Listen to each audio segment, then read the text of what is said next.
Hello everybody and welcome back to my channel. If you're new here, hi, I'm Tiffany, and today we are going to be continuing our celebration of Academy Award winning films throughout the years with David Lean's 1962 epic film, Lawrence of Arabia.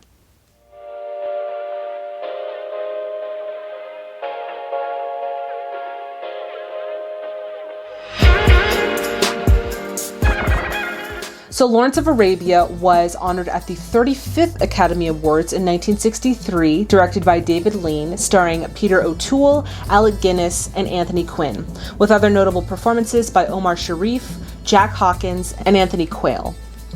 Now, a quick synopsis of the film. It says, due to his knowledge of the native Bedouin tribes, British Lieutenant T.E. Lawrence is sent to Arabia to find Prince Faisal, played by Alec Guinness, and serve as a liaison between the Arabs and the British in their fight against the Turks. With the aid of the native Sharif Ali, played by Omar Sharif, Lawrence rebels against the orders of his superior officer and strikes out on a daring camel journey across the harsh desert to attack a well-guarded Turkish port. Yeah, so that sounds like an epic quest. I'm very excited to dive into this. So at this point, we are going to be getting into some historical background. For those of you who want to jump right onto the film reaction, go for it. But for those of you who want to stay, we're going to get right into it. Okay, so this film was based on the legendary tale of the real T.E. Lawrence and his involvement in the Arab Revolt in 1916. Now, T.E. Lawrence was a British archaeological scholar and military strategist during World War I, and his story really became popularized after being shared at a lecture tour in 1919 held by American war correspondent Lowell Thomas. So once people heard his story, they really resonated with it, and it kind of catapulted him into a sort of stardom. Now, in terms of the film, so director David Lean and producer Steven Spiegel reached new heights with their collaboration on the 1957 film, The Bridge on the River Kwai. And because of that staggering success, another collaboration project was pretty much a done deal at that point. Now, they had decided to create a film based on T.E. Lawrence's life after coming into contact with his memoirs titled The Seven Pillars of Wisdom. And his memoirs contained a detailed description of his time in Arabia. Lawrence of Arabia was honored, like I said, at the 35th Annual Academy Awards, and it was nominated for 10 Oscars, winning 7, including cinematography, directing, film editing, art direction for a film in color, music, sound, and then of course the big ticket win, Best Picture. And it was nominated for actor in a supporting role for Omar Sharif, Best Actor for Peter O'Toole, and writing. Now, some interesting facts that I found out about this film. So there had actually been a few attempts prior to this film to actually tell the story of T.E. Lawrence. One of them being a screenplay that was adapted into a stage play, and Alec Guinness actually starred as Lawrence in the stage play version. Now, they didn't consider him for the role of Lawrence for the film because Lean thought that he was a little too old to portray T.E. Lawrence at the time that the story was to take place. So they considered actors such as Albert Finney and Marlon Brando for the role. Now, unfortunately, those men had backed out of the project, and so the role ended up going to Peter O'Toole, who at the time wasn't a well-known actor, but after this film, he was catapulted into stardom. I mean, this film really was his breakout role. So yeah, that is that for interesting facts.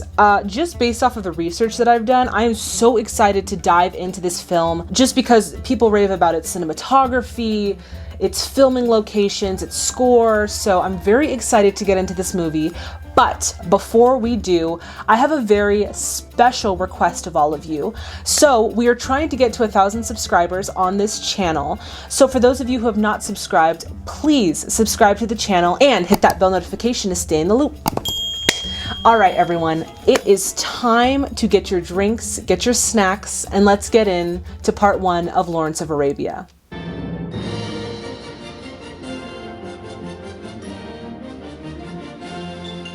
Oh yes, I forgot to add Claude Rains is in this. And you guys know how much I freaking love Claude Rains. I'm so excited to see him in this film. Oh, I feel like he's going a little too fast here. So, oh. He's dead? Wait, what? So this movie is non-linear. Okay. I see y'all. All right. This just like Brief Encounter. Brief Encounter has like a non-linear type storytelling method. That is wild. I freaking love David Lean, y'all. I was so excited to watch this purely because David Lean directed it. Michael George Hartley, this is a nasty, dark little room. It's better than a nasty, dark little trench. It's so beautiful. Like, it's so stunning. The colors are so vibrant.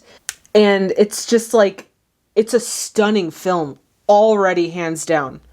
And I can already tell, like, I can already see the cinematography in this, and I can see that it's about to be, like, legit. I'm so excited. Bedouin tribes attack Turkish stronghold.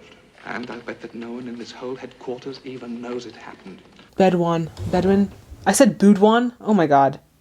Y'all, I want to just take a second to apologize about some of my pronunciations. I don't know what's wrong with me. I can't pronounce stuff. And I think in the historical background I called it like the Boudouin tribes, but it's Bedouin. I don't even know. So if I say anything that sounds like I just butchered it, I apologize right now in advance, because I probably will in the future. I'm just going to let you guys know. Now, the Arab Bureau seem to think you would be of some use to them in Arabia. All right, Dryden, you can have him for 6 weeks. He has to get to Yenbo, find a guide. He can't do that in 6 weeks. Look at Claude Rains. Oh my goodness. I freaking love Claude Rains, y'all. Find Prince Faisal. They can cross 60 miles of desert in a day. For ordinary men, it's a burning, fiery furnace. It's going to be fun.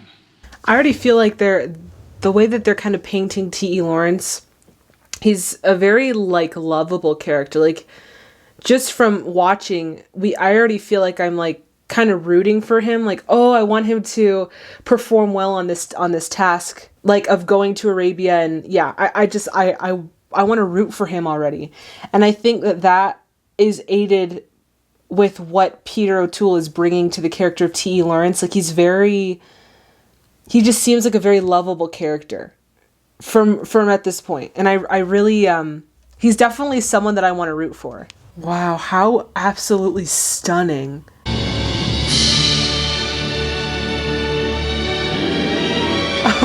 Oh, wow. Guys, literally, like, the hairs on the back of my neck stood up when I saw this. It's beautiful. What a stark difference.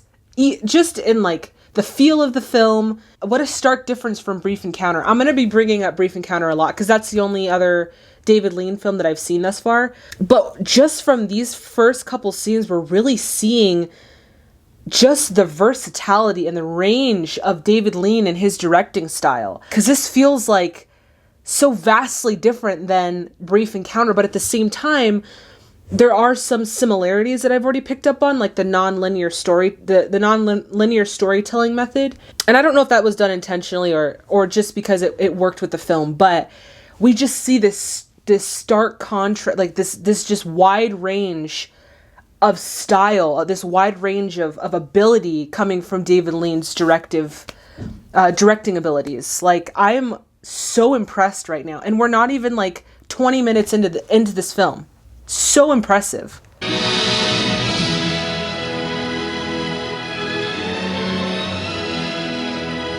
Also, this score has so much character. Like, there's so many different things going on in the music and the score. It just feels so fitting for this film so far. Oh my god, I already love it. What?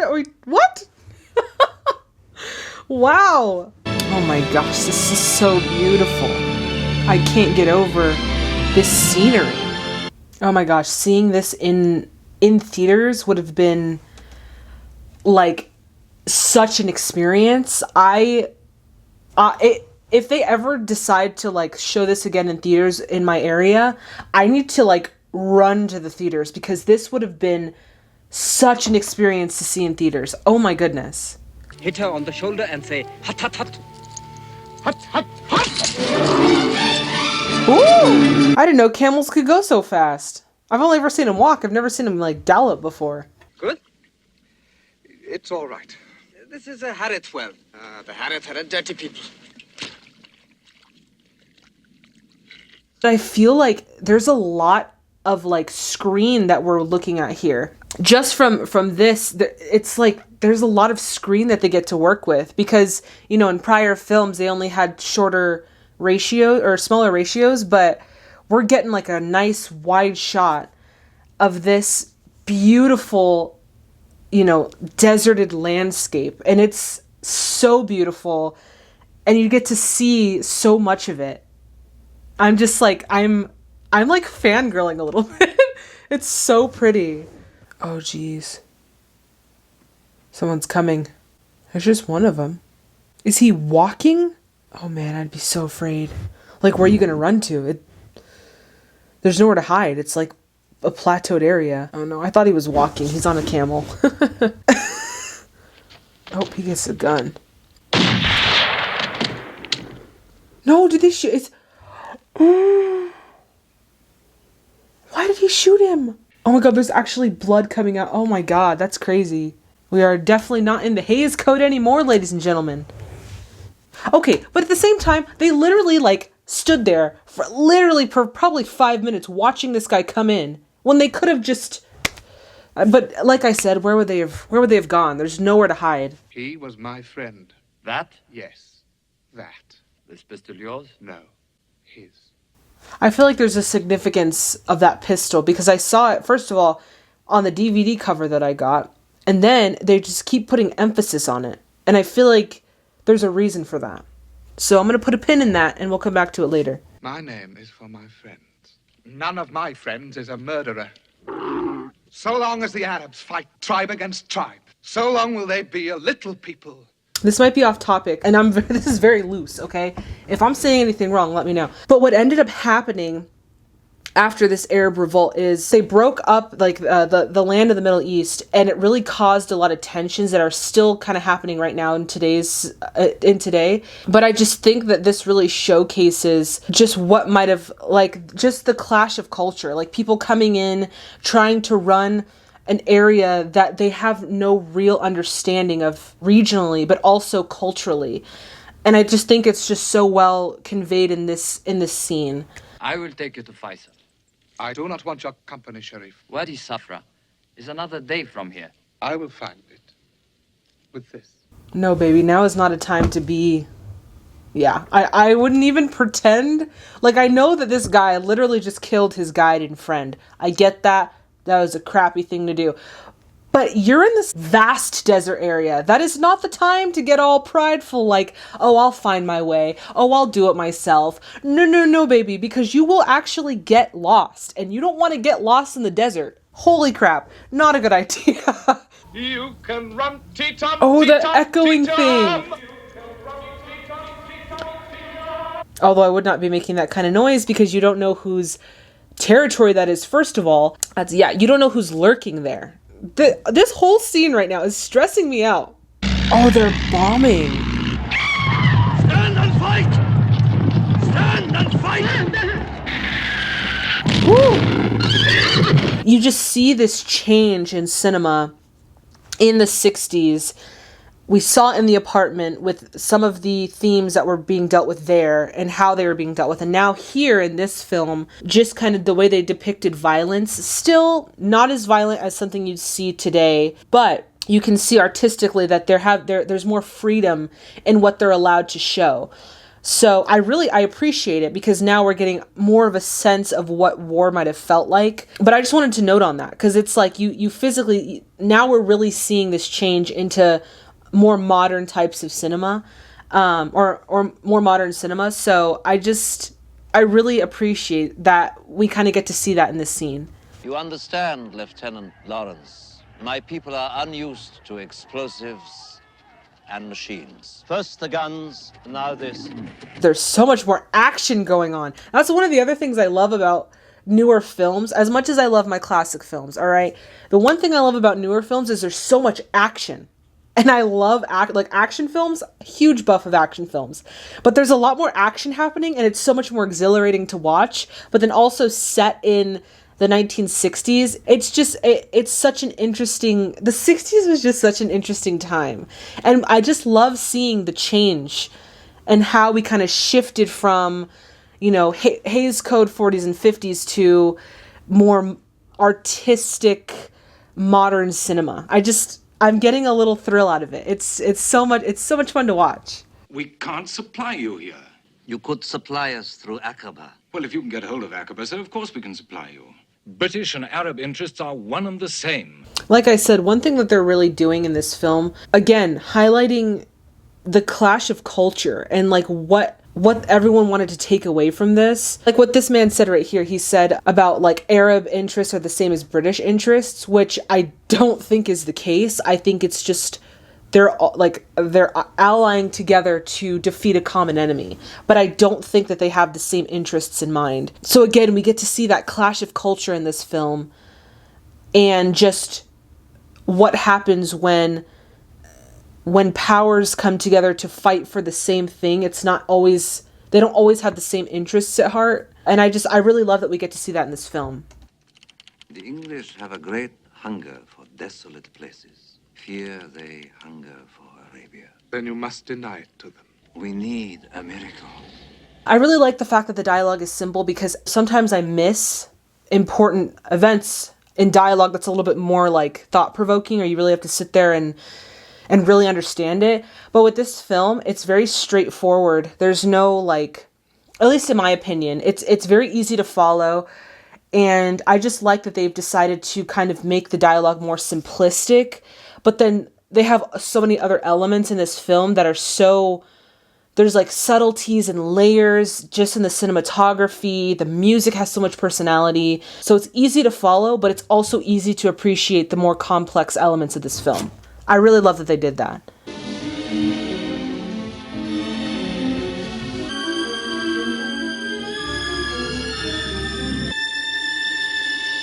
One of the things that this film does that I appreciate in films is that they're using, I don't know if I've talked about this in a previous video, but they're using the music to tell a story where dialogue is not needed, or there's no dialogue. They're using the music to kind of forward the story or continue the story without the need of dialogue. And that's why, again, I say this music has so much personality. There's so much character to the music itself in this film. And the way that they're using it in the scene to paint the emotions of Lawrence and tell this story of the inner conflict in his mind. And that's just what I'm getting from the music alone. You know, he hasn't even said anything. Also from his facial features, he looks like he's dealing with some serious things. But it's just the way that they're using the music is so... I don't know. I said that in the last one, in the third man too, right? About music. That's so crazy. But yeah, this music has so much character. I love it. I love the way they're using it. And where are you going, Lieutenant? To work your miracle. Did Ali break confidence to tell me? Sheriff Ali owes you his allegiance. Yet you did not tell Colonel Brighton. No. This film reminds me of the conflict in The Last Samurai, where these men are trying to preserve their culture and their heritage while also trying to battle off or fight off a new opposing force or like change coming in the form of like men who are trying to, like, not men, but like a country that's trying to come in and take their power essentially, or yeah, essentially. But I feel like that the conflict in The Last Samurai is so similar to the conflict in this film, where we see like centuries and centuries of tradition and culture and history being threatened by a new force. From here until the other side, no water but what we carry. For the camels, no water at all. If the camels die, we die. I think it's really crazy that like they're rationing water, which I know that's such a like minuscule thing in this film, but I don't think we really realize that, like, for those of us who have access to things like water and food, we don't think about this because they're surrounded by all this desert, lacking water, and we just don't think like that's something you'd have to ration. You have to keep your camels alive before yourself, because if, like he said, if the camels die, we die. I just think that's so deep.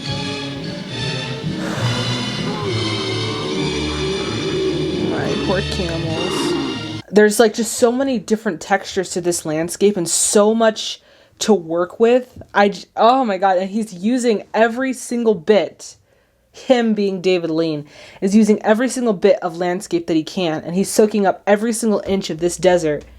And I really appreciate that he's not setting it in one area. It's just very different areas, very different textures. This man is a visionary, absolute visionary. Do we rest here? There is no rest now short of water, Orans. The other side of that. However much it must be crossed before tomorrow's sun gets up. This is the sun's anvil. The sun's anvil? I want to know how hot it gets there, because I didn't see how hot it gets there. I'm sure it gets super hot. I mean, they're wearing all those layers of clothes in the desert, so you can only imagine that it's like crazy hot. Orens? Gasim. Gasim's time is come, Orens. It is written. Nothing is written. He is literally going on a suicide mission to help this man.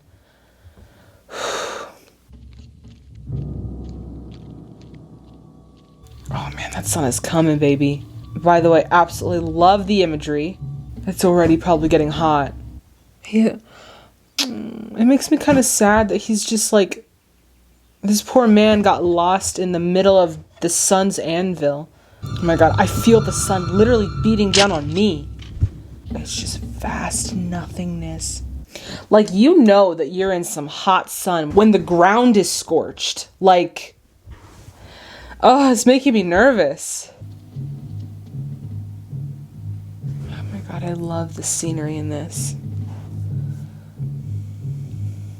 And I love how they keep going between three different, the kid that's like waiting for Lawrence, and then Gasim.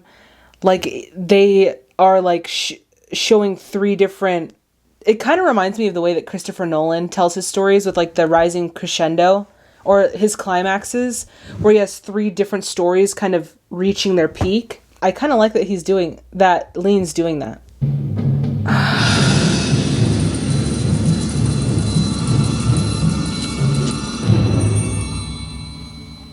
Oh boy.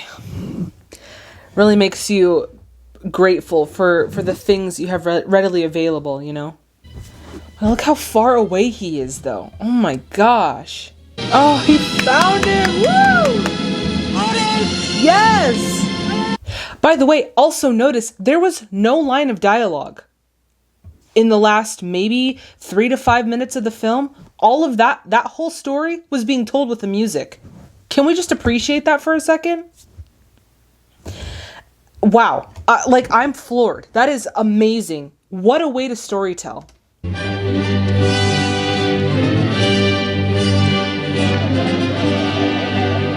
I think that scene really showed us the kind of man that Lawrence is. Like I said, when he's passionate about something, he doesn't let his like the people that he cares about, he doesn't let them fall. He goes back. He's like a caring character. And I really love that about him. I love that they showed the kind of man he was in that scene. Because he easily could have just left Gasim and you know, went on with the rest of the caravan, but he went back. Nothing is written. Man, that scene was absolutely thus far, my favorite scene in this film. Your father to just Mr. Lawrence. My father is Sir Thomas Chapman. He didn't marry my mother. That you are free to choose your own name then. Yeah, I forgot to mention that in the historical background. So, T.E. Lawrence, he had a really interesting upbringing because his father was married to another woman, but his father ended up running away with the governess who was his mother. So they had him and his two brothers out of wedlock. And then during World War I, his two brothers actually died in the war on the Western Front. And so he dealt with a lot of like guilt as to like why he was like, why am I alive here in this so-called safe area when my brothers have died, you know, fighting the war in the West? So he really dealt with that a lot. And I love how they kind of bring that up in this scene, in this film. Again, one thing that they're doing really well is sticking to their source material, which with these kinds of films, you kind of want to, because it's based on the real life of someone, so you really want to pay respect to them, so I understand that. But the way they're tying it in and making it feel real, I appreciate the way that they're doing it. It's a very... David Lean is a visionary, man. They are the robes of a sheriff of the Beni Waj. Oh, who is that? What are you doing, Englishman? He's like, what are you doing? So what are you doing? So, you desire my hospitality? We do desire it. Then it is given, if you will take it. Okay, so he's nice now? He's showing them hospitality. I like that.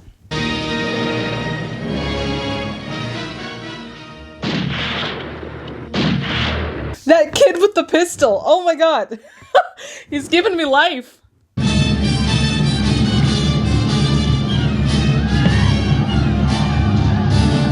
Imagine directing this just in the way that they're shooting it, like the wide shots. Everyone's kind of sprawled out everywhere. Oh my god, this would be so... it would be scary, but I mean, the end product is so beautiful. Like, it would be such an honor to direct something like this. That is... wow. 100, 150, what matters? It's a trifle, which they take from a great box they have. In Aqaba. He will come, because it is his pleasure. Ooh, throwing it right back in his face. So one thing that I'm not a fan of, and it's not just this film, it's just films coming out of the 60s in general, and I noticed this in West Side Story also, is the fact that they have like a dark makeup on their actors to kind of give them a darker hue in their skin.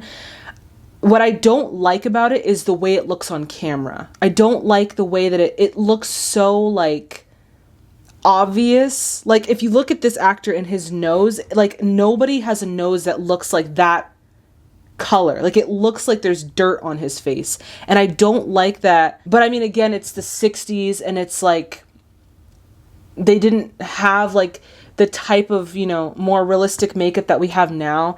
And also the whole controversy about, you know, tinting actors' skin to make them look a certain way. I get that.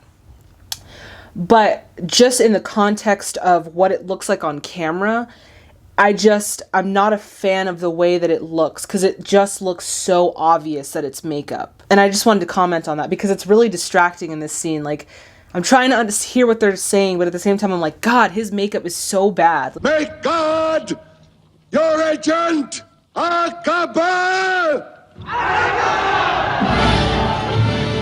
Man, they just recruited all these men, so now they're ready.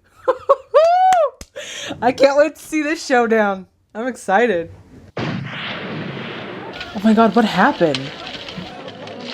He killed, he dies. Did you do it? That's Qasim! That's the man he saved! What? Oh my God! What a freaking turnaround!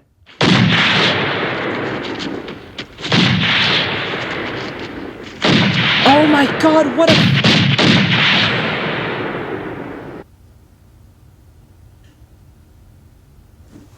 Whoa, we need to debrief about that for a second. What did we just watch? Ladies and gentlemen, Qasim, the man that he saved at the Sun's Anvil, he ends up killing because Qasim killed one of the other men. Oh, holy poop. I just need to take a second. Wow. And he did it without hesitation. Did you see that? I mean, when he realized it was Qasim, he was like, oh my God. But he did it without hesitation. That, what a scene, y'all. Oh my gosh. Like, what a complete contrast, 180. The man he saves, he ultimately kills. What ails the Englishman? That he killed was the man he brought out of the Nefud. It was written then. It was written. Oh my God. Oh my God, it was written. Did you hear what he said? Oh my goodness. So it does kind of tell you, like, maybe fate might be at play here in this film. Oh my god. Who wrote this screenplay? Such good writing. Oh my god. They just stormed in there. There was no like plan. You know what else I just thought about? I'm starting to see where this movie is about to take a shift. Because just in that scene where we saw Lawrence essentially murder Gassim, he earlier when Sharif Ali, when he killed Lawrence's guide, Lawrence was like, my friends aren't murderers. And then we see Lawrence literally murder a man. Again, part of the law. Still, it's murder. And without question, he murdered him. And I think we're starting to see a shift in his character and a shift in the movie. And I'm very excited to see where this movie leads us.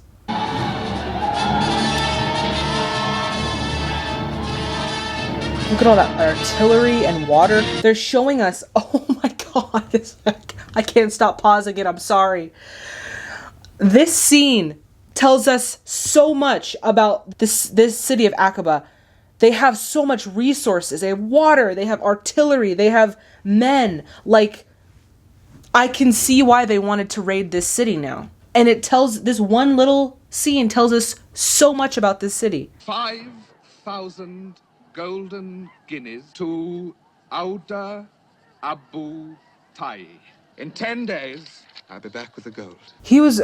I'm sorry, I'm noticing the way he was writing with his right hand, but he was writing right to left, which means that he was writing that in Arabic. But yeah, it would make sense. He was highly skilled in, the real T.E. Lawrence was highly skilled in, Arabic. And so I just thought that was a cool little, continuity thing. Oh my god. Run! Oh my god, he's dying! Oh man. That's rough. Man. Poor Lawrence, dude. He's been through a lot. In such a short amount of time, no less. We've taken Aqaba. It's been a lot of killing, one way or another. Oh my god.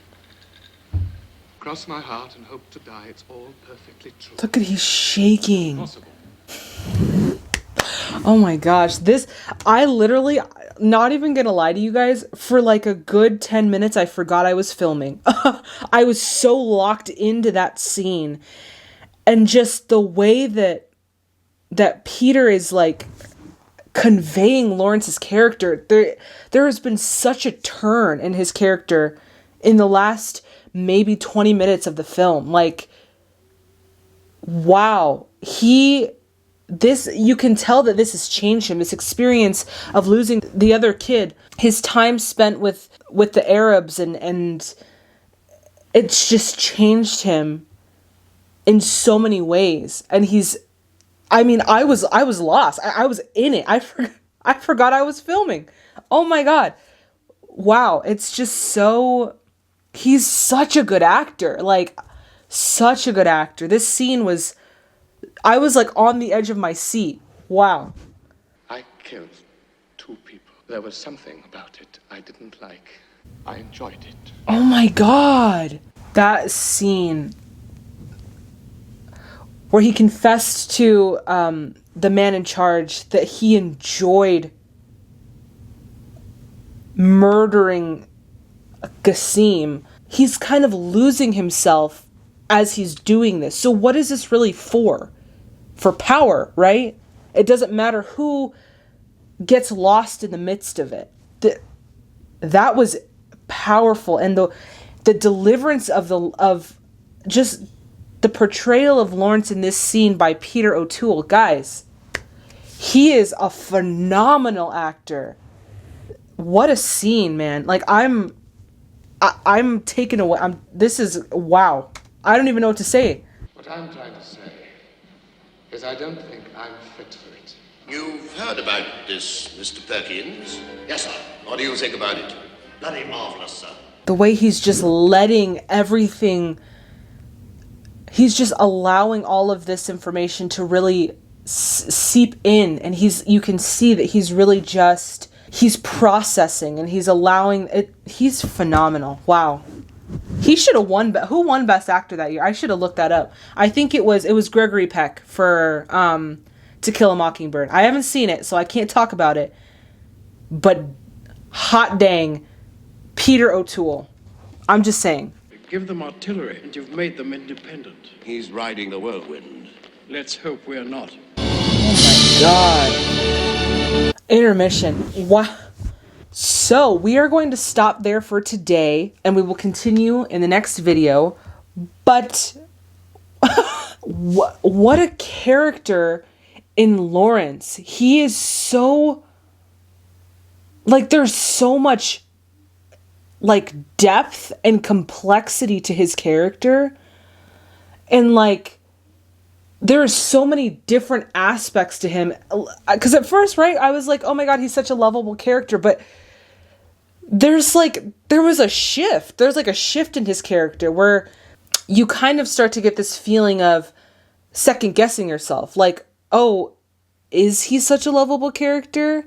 Is he such, not as far as to say a bad guy, but there's more to him that meets the eye. And we're now starting to see that into the shift of the second part. But then also the thing that I love about David Lean is he gives this story to us in such a such a beautifully artistic way. Like the utilization of music in this first half of furthering the story and telling the story without dialogue. The scenery, like the cinematography of this film is so beautifully, so beautiful aesthetically, like absolutely gorgeous. Love the colors in this film. The fact that it's shot in a widescreen so you see more of the movie. It's so beautiful. What a way to tell a story. Yes, I'm very excited for part 2. All right, everyone, that does it for this video. As always, if you liked it as much as I did, please give it a thumbs up. Also, please subscribe to the channel and hit that bell notification to stay in the loop. All right, yes, because we are trying to get to 1,000 subscribers, y'all. We are almost there. It helps the channel so much, and I can't wait. Here is our road to 1,000. All right, so in the next video, we are going to be continuing with part 2 of Lawrence of Arabia. Super excited to see what happens. As always, I encourage all of you to check that discussion tab because I always post on there just in case there's any changes or any updates to the schedule during the week. Also, if you have any suggestions of any classic Hollywood films, please let me know in the comment box below. As always, bring your movie facts and your movie insights and we will talk about it in the comments. But until then, y'all, thank you so much for watching. Thank you to my subscribers. Thank you to the viewers. Please stay safe and healthy out there, and I'll see all of you in the next video. Bye, everybody.